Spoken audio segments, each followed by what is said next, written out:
ভারত ছাড়ছেন সাবেক প্রধানমন্ত্রী শেখ হাসিনা।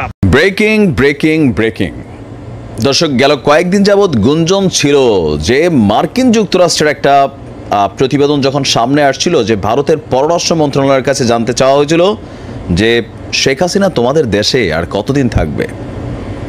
এই প্রশ্নটা যখন সামনে আসছে তখন ভারতের পররাষ্ট্র মন্ত্রণালয় বলছিল যে খুব শীঘ্রই তিনি ভারত ছেড়ে চলে যাবেন, গন্তব্য হচ্ছে মধ্যপ্রাচ্যের দেশে। তো প্রশ্ন হচ্ছে মধ্যপ্রাচ্যের কোন দেশে?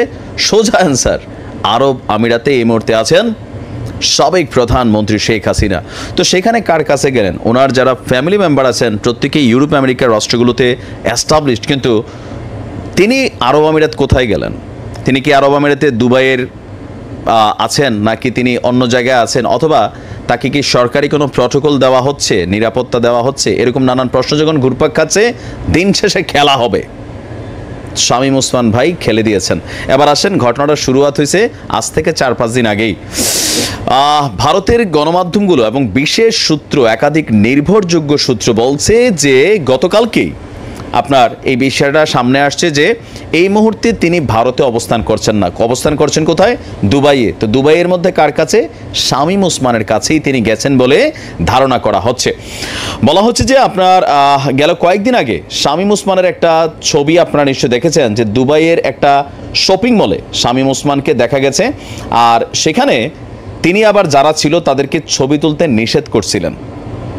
তো হঠাৎ করে শামীম ওসমানের দুবাই যাওয়া, সেই জায়গাটা থেকে আলোচনায় আসছে।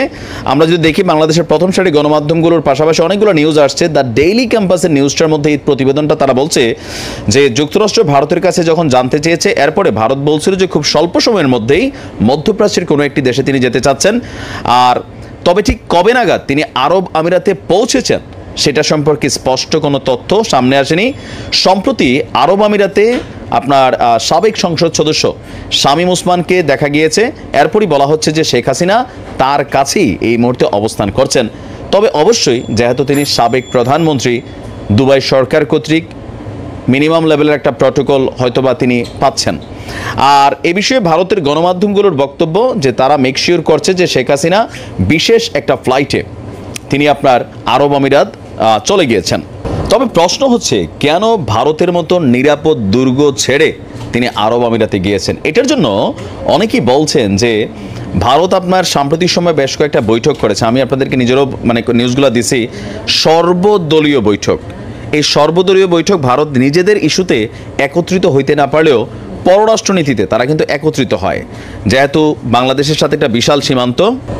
সেই কারণে যদি শেখ হাসিনা ভারতে থাকে তাহলে আপকামিং যে সরকারটা আসবে সেটা আসবে বিএনপি সরকার। আর ডক্টর ইউনূসের সরকারও এই মুহূর্তে কিছুটা ঝামেলায় পড়বেন। শেখ হাসিনার যেহেতু সেখানে মেয়াদ নাই, ভিসার মেয়াদ নাই, বিশেষ প্রটোকলে তাকে রাখারও সুযোগ নেই। তো কূটনৈতিক সম্পর্কটা যেন দূরত্ব না হয়, কারণ ভারত বাংলাদেশকে কনসার্ন করে চলতে হয়। তো সেই বিষয়গুলো মাথায় রেখে সাময়িকভাবে শেখ হাসিনাকে ভারত থেকে সরিয়ে নিজেদের জায়গায় স্পষ্ট করেছে। আর অবশ্যই ভারতের কোনো না কোনো প্ল্যান বি আছে, কারণ আওয়ামী লীগের দুর্গই হচ্ছে ভারত একটা প্রধান শক্তিশালী দুর্গ। সেখান থেকে তিনি আরব আমিরাত গিয়েছেন, হয়তোবা ওইখান থেকে তাকে কিভাবে বাংলাদেশের রাজনীতিতে সক্রিয় করা যায়, পুনর্বাসন করা যায়, এ নিয়ে কিন্তু বেশ প্রতিবেদন আপনারা ভারতের গণমাধ্যমগুলোতে প্রতিনিয়ত দেখছেন। পশ্চিমা বিশ্লেষকরা যারা আছেন তারাও কিন্তু মন্তব্য করছেন। তবে এই মুহূর্তে আরব আমিরাত যাওয়ার পরে শেখ হাসিনার অবস্থান নিয়ে সুস্পষ্ট কোনো নিউজ আসে নাই যে তিনি আসলে কি শামীম ওসমানের কাছে আছেন, অথবা আলাদা কোনো প্রটোকলে অন্য কোথাও আছেন। মানে তার উপস্থিতি নিয়ে আসলে এখনো কোনো ছবি বা ফুটেজ সামনে আসে নাই। তবে গণমাধ্যমগুলো বলছে, ভারত বলছে যে শেখ হাসিনা আরব আমিরাতে গিয়েছেন। ভালো থাকুন, আসসালামু আলাইকুম।